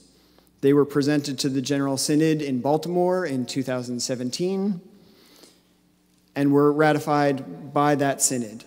So then the rules and regs say that the amendments go to the conferences, which is why, if you prepared for this meeting, you saw that we were going to take up amendments and changes to the Constitution and bylaws, except that, in order to be ratified, 2/3 of the conferences must assent. On October 11th, 2/3 of the conferences assented. So good job. You don't have to do anything. But allow me to just give you a little bit of information about what has changed. There were three major changes to both the Constitution and bylaws, addressing the structure and relationship of the United Church Board's ministry committees, and reaffirming commitments to representation within the executive committee. There was a change to the description, number, and relationship of United Church of Christ officers. And there was enactment of the full communion relationship with the United Church of Canada, which is why we all occasionally look at the real estate listings on Prince Edward Island. About the ministry committees. So, this is a little fun piece about UCC polity. You got the three big covenanted ministries that all of us in polity classes have been talking about for a long time, and if you haven't had a polity class, here's the fun piece. You got local church ministries, wider church ministries, and justice and witness. There were ministry committees linked to each of those organizations.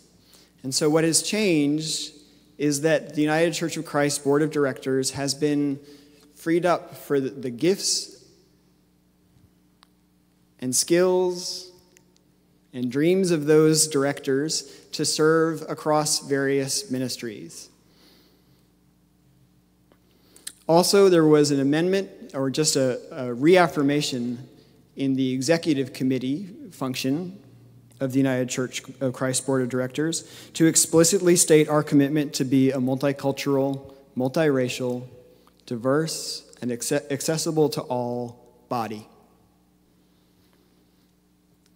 There was a change to the United Church of Christ officers. In the old model, each of those 3 covenanted ministries had an executive minister, justice and witness, wider church ministries, local church ministries. Those executive ministers have become associate general ministers, freeing them up to have their gifts and skills be recognized and lived into in conversation and delegation with the general minister and president and the United Church of Christ Board of Directors. So essentially, they are able to pick up those pieces of our wider church's ministries where their gifts match up. And then finally, there was just the happy good news of completing the work of our relationship to the United Church of Canada, recognizing our ordination and the orderly exchange of clergy between our 2 churches. And so there's a whole new article of our Constitution to recognize our ordained ministerial partners across the border. That is all of the exciting news that I have for you about those changes. I would suspect that if you've been talking with your church governing body, or if you've been involved in the conference governing body conversations, some of this has sounded familiar. I would remind you that this seems a little dry, but remember, this is how we pick stuff up to serve and to celebrate and to work together.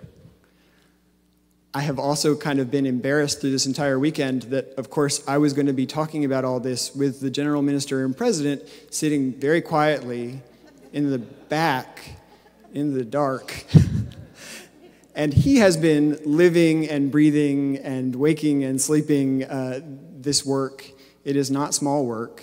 And so if you have a second and you have a question about how he is really getting, because remember, this is about how his life and ministry is working, I would bet you he has a few things to tell you about it.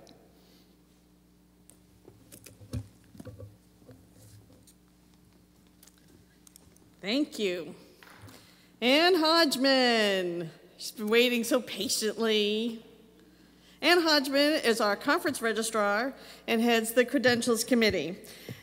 Now, before I'm going to turn the mic over to her, I just want to take this opportunity to say a big, big thank you to Ann for all of her hard work preparing us for annual meeting. This year, just a little bit more stressful. I don't know if you guys see it, right? We've moved the office. There was really a day when I sort of dropped by and I could almost like really not see Ann in her office. There's just so much stuff going on. And there she was trying to deal with phone calls and trying to get us all organized. And look at us, we all have our name tags, we all have our stuff. It's Ann Hodgman and whatever help she could get from the rest of the staff. So I really appreciate all that you've done, Ann.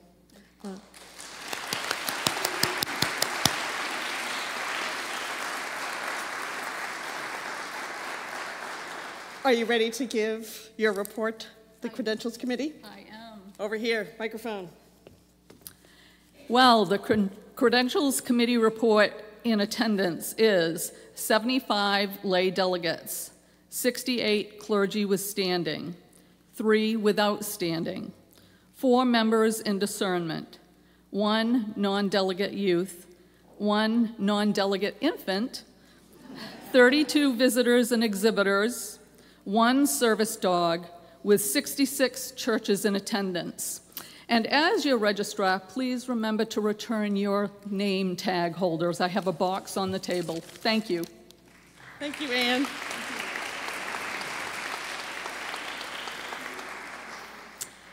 Val Hudson is going to do a recap. Are you ready?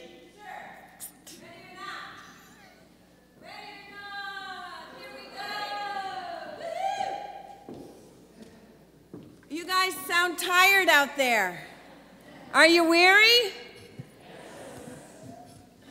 Have you heard a lot of stories in the last 36 hours? Who heard a story that gave them joy? Who heard a story that brought a tear to their eye? Who heard a story that made them angry? Who heard a story that made them frustrated? Who heard a story that gave them hope? Who heard a story that inspired them to go out of here and do something different?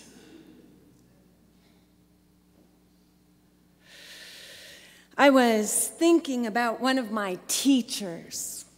His name was George Houston Bass, and he had been the personal secretary to Langston Hughes for 5 years.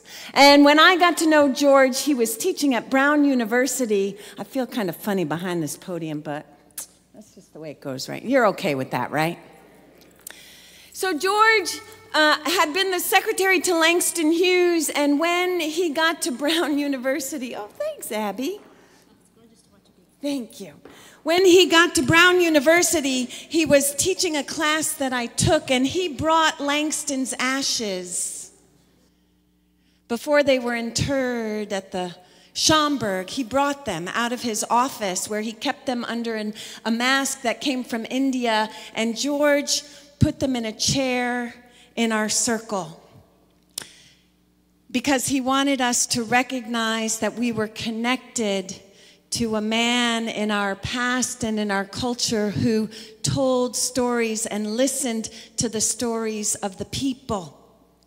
And George also would say that the responsibility of a storyteller who is conscious of their connection to their culture and their past means that they need to understand the challenging stories of the time, and they need to understand the trauma of the time and the moment.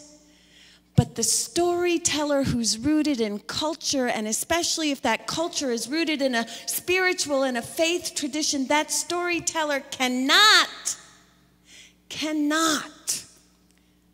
leave the community in trauma and cannot focus on the stories of the pain without giving a story that works as a guide out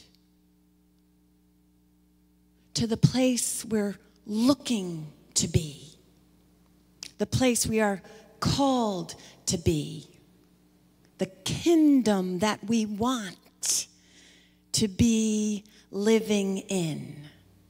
That's why storytellers need their imagination.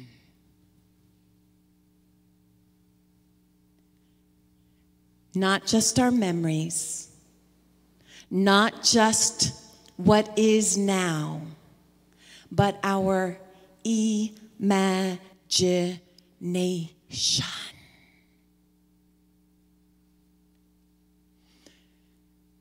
When I was in Sierra Leone years ago, it wasn't long after the war.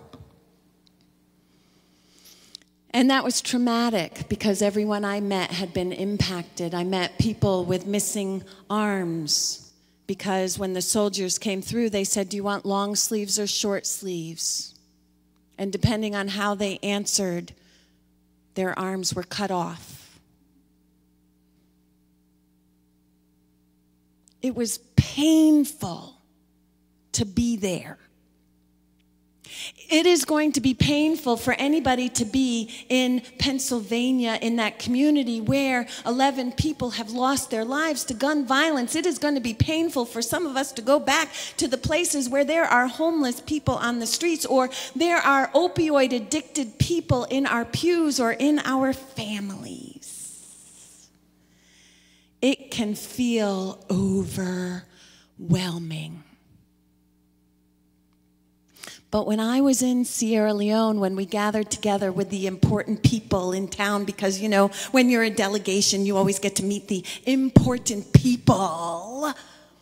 They said, before we want to begin our meeting today, we want to sing you a song that we sang through the war, no matter what our faith tradition was, whether we were Christian or whether we were Muslim or whether we practiced the indigenous traditions here in our land. Everybody in our country knows this song. And then from the mayor to the city council to all these people dressed up in their Western clothes with us gathered there, everybody who lived in that place started to sing.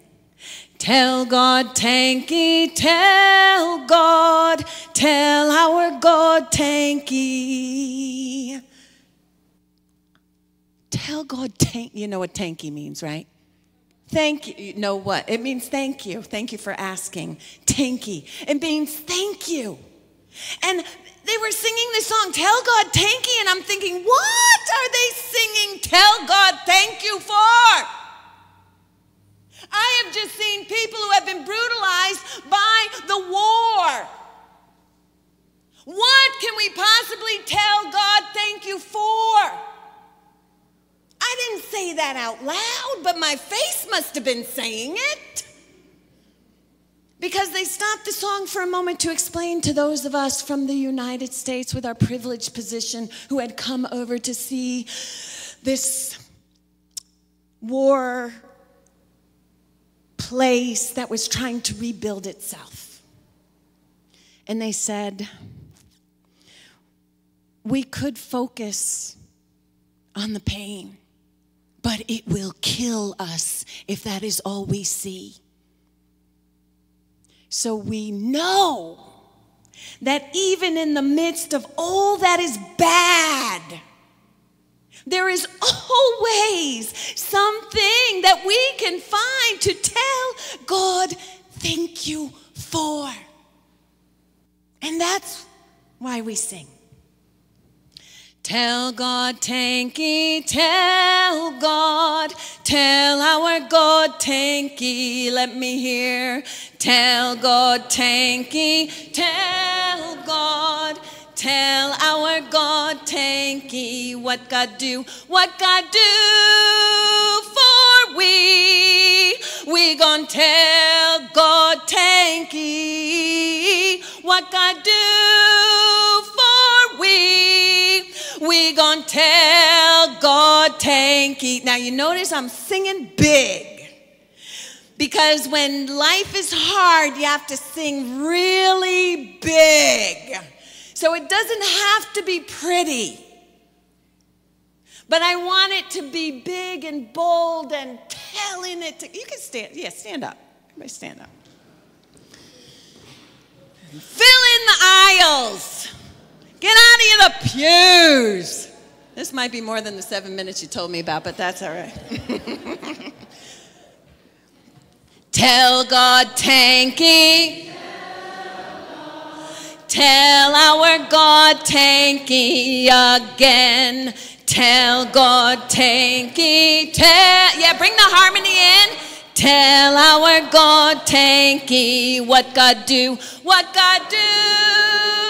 for we. We gon' tell God what God do. We gon' now turn to somebody else while we're singing this. Here we go. Tell God, Tanky, tell God, tell our God, Tanky, tell God, tell Tanky, tell God, tell our God, Tanky, what God do for we. We gon' tell God, Tank, what God we gon' tell God. Now, Wherever you are, whoever you're looking at right in this moment, tell somebody right near you what you are thankful for in this moment. Go. What are you thankful for from this experience? Got it. Nothing at all? What was good from this time? All right, we're going to do it again.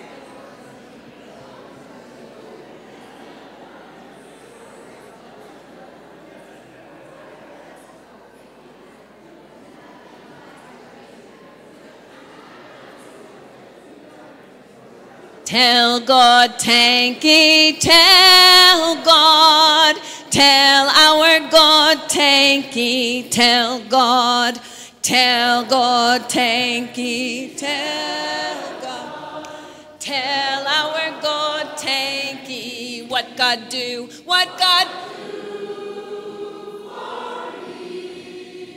we gonna tell, thank what God do, we gon' tell God thank ye. Friends, yeah, you can say woo, we can say woo, we can say hallelujah. Oh Lord, we're up in Maine. I forgot where I was for a minute. Woo, sounded like we were someplace else. Good Lord. So here's what I want to just also say, one more little thing. All right? Storytelling is sacred work. God needs us to tell our stories. And God needs us to create spaces for other people to tell their stories. And when other people have the opportunity to tell their stories, God needs us to be listening.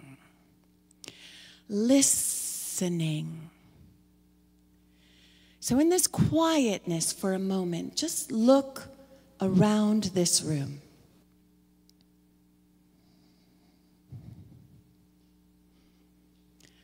Look at the faces of this part of the body of the Maine Conference of the United Church of Christ. This part of the body of the National United Church of Christ. This part of the body of the big church. This part of the body of the family of God. Each one, are you looking? Don't look at me.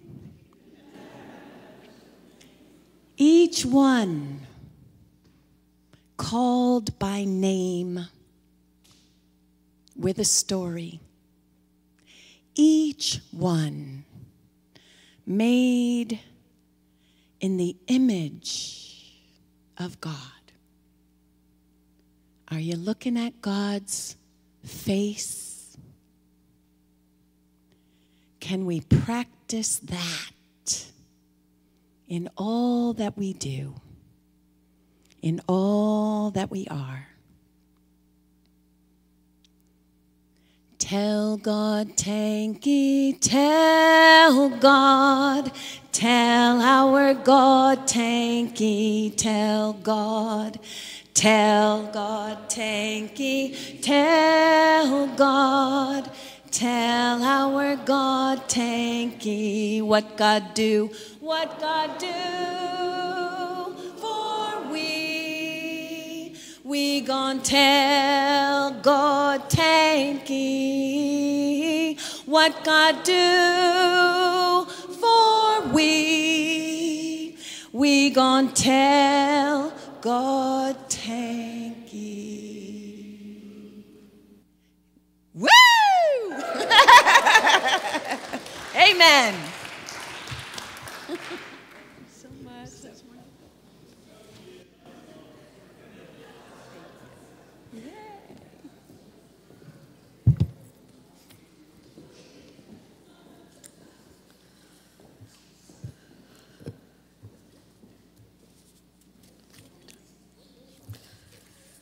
Well, thank you. That was great. And we're going to continue on this sort of word of thanks and continuing to offer a lot of thanks. We have a lot of people to thank for today. And I do want to say a very special thank you to Abby Lynn Haskell for doing so much work to organize these wonderful couple of days.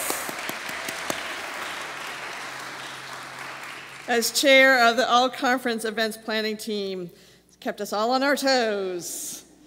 Don't take this personally. I'm gonna look forward to a couple days from now when I won't need to look up and see you pointing at me. But I do appreciate all that you've done. This has been so wonderful. And I know Abby wants to offer some thanks to everyone who's been part of everything that's gone on. This has been a blast. First of all, in honor, Allison, you'll recognize this, in honor of a dear friend and colleague, I have to say this. Thank you to all of you, because you could have chosen to be anywhere else. And many of our beloved have, right? There's a storm coming, it's not so, but you have chosen to be here. And so I give God thanks for that. If you hear your name called off, it's because you had a special part in making this day happen. So I ask that you please stand up, and as you hear these names, lift them up to God with a big thank you for making the absolute gorgeousness of this day possible. Ready, set? Deborah Blood, Darren Morgan, Ann Hodgman, Renita DeHaze, Nathaniel Blanchard, Susan Reiser, Jeff Parker, Annette Mott, Andrea Kaplan, Sarah Bartlett, Dennis Burnham, Jamie Beals, the First Parish Saco Top of the Hill Gang, Sue Burgess, Eric Steva, Fred Connolly, Nathaniel Blanchard, Chris Stanley, Sue Burgess again, Robert Guptill, John Edstrom, Andy Burgess, Holly Morrison, Cindy Gateway, Brian and Brenda Sawyer, Kathy and Robert Guptill, Joyce Locke, Maureen O'Donnell. Another name, here we go. Kevin Murphy, Valerie Tutson, Brian Groon, Robert Healy, Ezra Chapula, Jackie Savage, First Parish Saco Deacons, Stephen Carnahan, Emily Goodnow, Diane Benny-Camper, Valerie Tutson, Joe Radner, Jessica Styler, Jackie Savage, Gary Baracco, Bill Walsh, Grace Street Ministries, Mayor Honan, Pilgrim Lodge, Melinda Trotty, Broadreach Ministries, Bob Haskell, John Dorhauer, Honduras Partnership Resource Team, Earth Care and Spirituality Resource Team, Susan Gilpin, Jeff Larson, Kathleen Larson, Glenn Ellen Roth, Norma Gorham, Annette Mott, Nadine Russell, Carol Gilman, Cheryl Gray, Ann Roundy, Diane Wendorf, Craig and Healy. Amazing, amazing, amazing.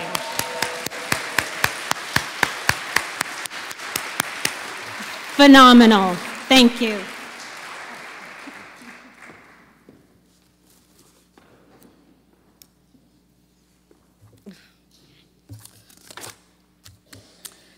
All right. I'd like to take a moment. Yes?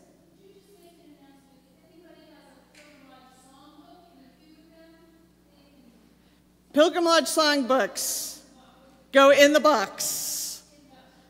Right, not right now. When you're moving in that direction.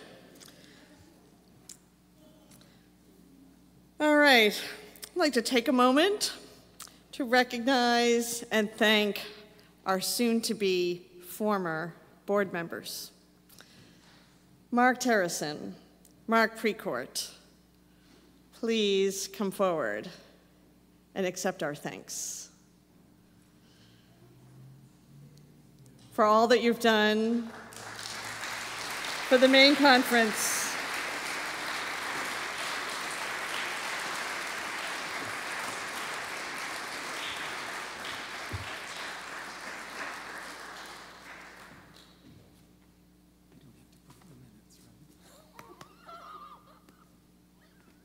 I want everything in the minutes.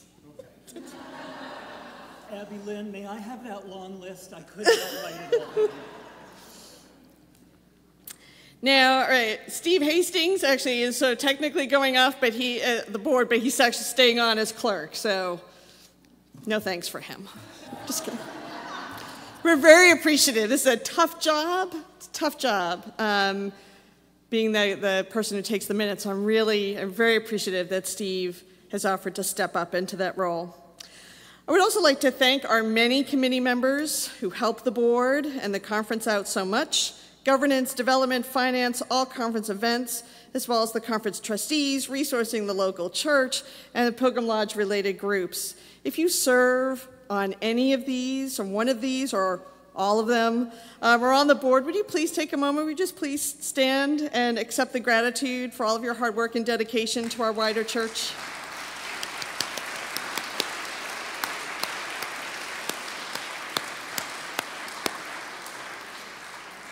Thank you. And finally, in my penultimate act as chair, I wish to offer humble thanks to the staff of the Maine Conference. It has been quite a year. I am so very grateful for all of you and for all that you do.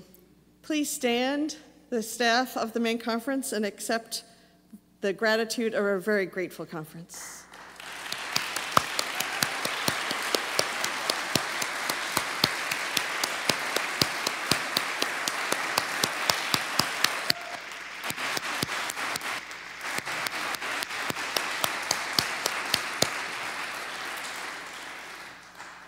And I have one, right, you see there's one little bag that's left, and this is for our very long-suffering technical assistance person who's up in the booth. Nate, when you're done, this is for you.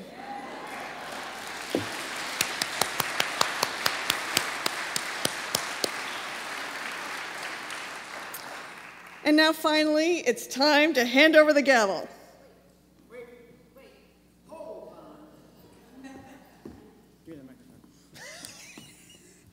So before she hands over anything, we have some... That's a good idea. Some thanks to be shared with Susan for being our intrepid chair for the last 2 years, also having served on the Mission Council prior in its previous form, and having served as part of the New Dimensions team that actually helped kick this whole change that has been underway for so many years. And so thank you, and thank you for all the many years of service. We know that you'll continue on in the board, but we give you thanks still. And I think I give you thanks for coming to Brunswick that one day and saying, I think you ought to come hang out with us to be on the board. So I think Deborah has some words for you. Actually, to both Susan and Jeff. You've heard, it's a doozy of a year.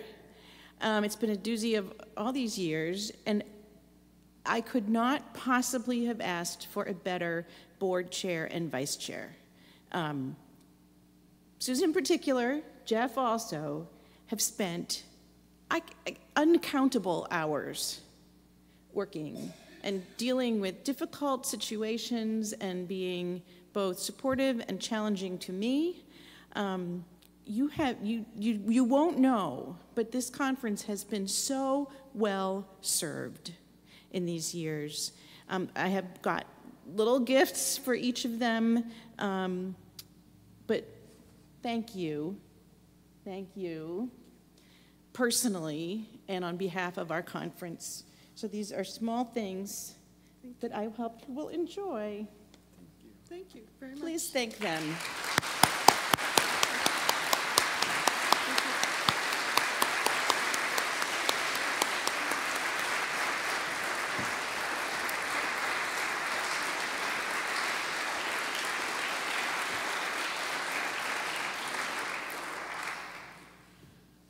All right, oh yeah, no, I've been looking forward to this for days. It's time to hand over the gavel, even though I really haven't used it very much today. But with prayer for strength, courage, and wisdom, I hand over the gavel to you, Jeff Parker, chair of the board. Congratulations. And good luck.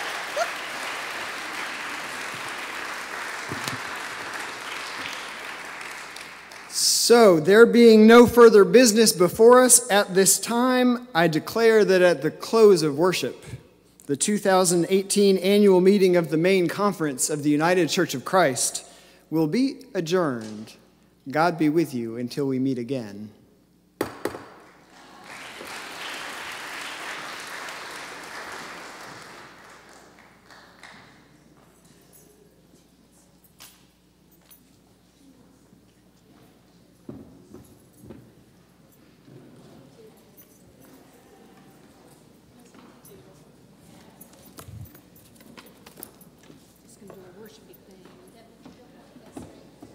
No, we don't need that.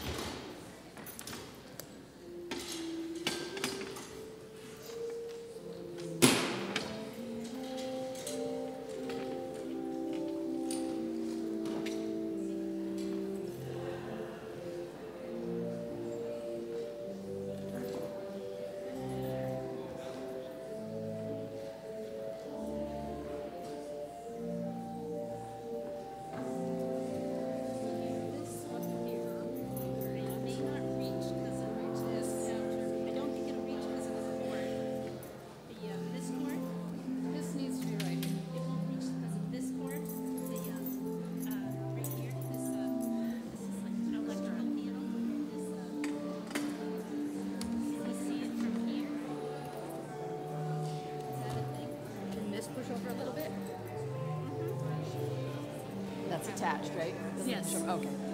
Let's take this.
Thank you.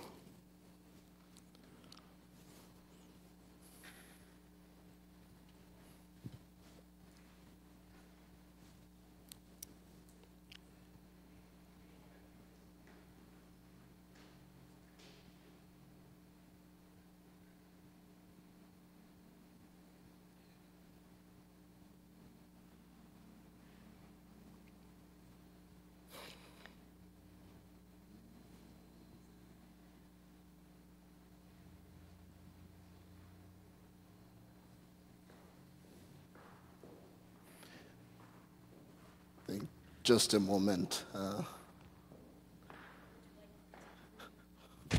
I think we should start from the beginning. So you said that that's where the beginning starts. So what's the slide look like if you find the beginning? It's some sort of responsive reading. We're looking for a responsive reading.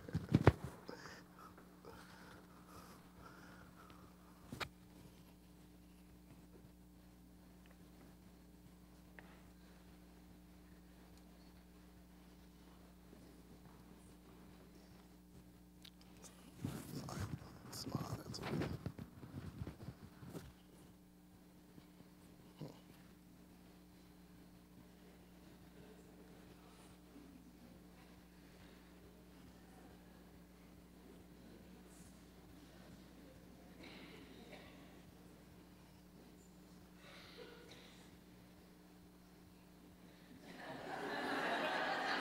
we can go now. Okay. I don't. So you saw all the slides that we have. So if those things are chosen. No, we're not. Let's start again from where we the response. So to go to the next one. Yeah, the next one. He says Yeah. it's on the next one. Come on. One more. Try one more.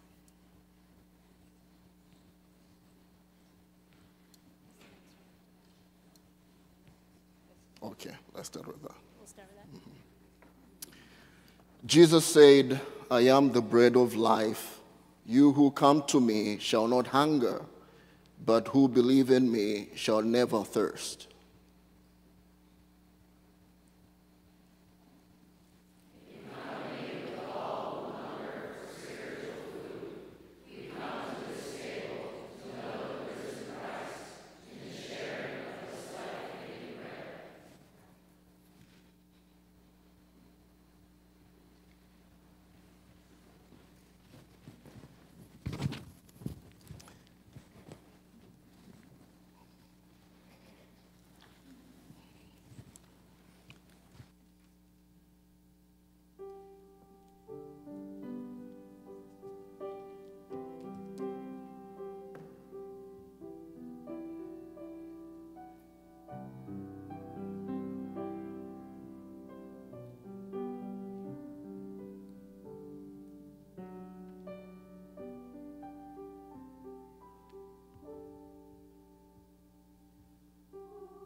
The Lord be with you. And also with you.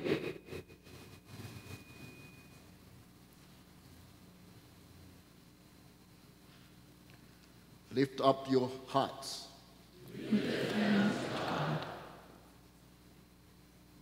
Let us give thanks to God Most High. It is right to give God thanks and praise. Let us pray together.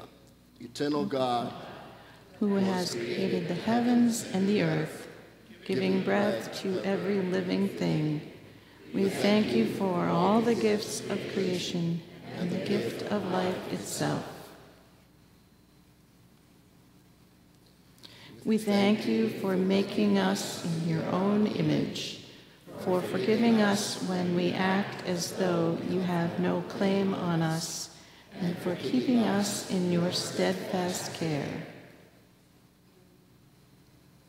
We rejoice in Jesus Christ, the only one eternally begotten by you, who was born of your servant Mary, and shared the joys and sorrows of this life as we know it. We remember Christ's death, we celebrate Christ's resurrection, and in the beloved community of your church, we await Christ's return at the end of history. We take courage from the abiding presence of your Holy Spirit in our midst. We offer you our praise for women and men of faith in every age who stand as witnesses to your love and justice, with all the prophets, martyrs, and saints, and all the company of heaven, we glorify you.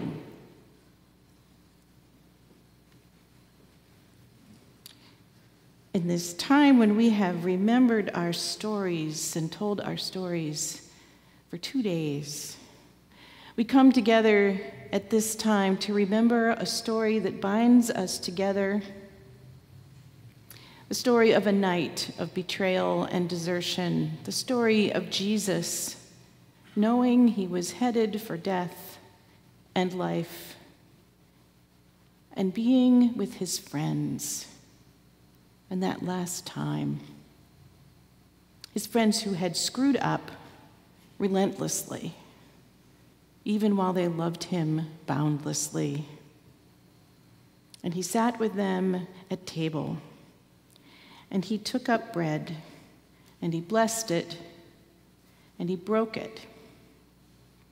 And he gave it to them, saying, "This is my body that's broken for you. Each time you do this, remember me." And likewise, he took up the cup, and after giving thanks, he poured it out, saying to them, "This is my blood of the new covenant, shed for you. Each time you do this, remember me."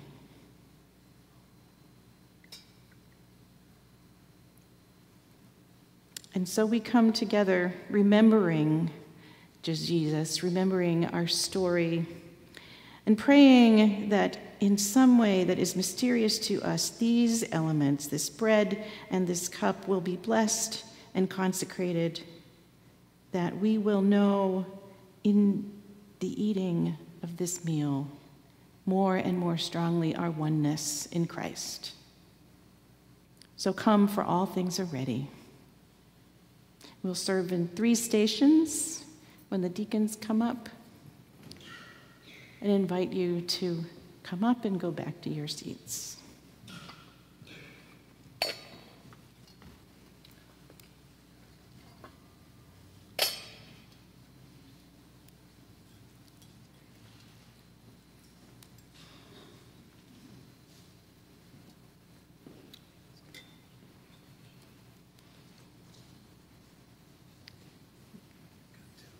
Right, leave it.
453, yes?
And now, sisters and brothers, go forth in love to serve the Lord. Go forth in story, in song. Go forth spreading the gospel, no matter what, any way we can. May love emanate from this room into the world. Amen.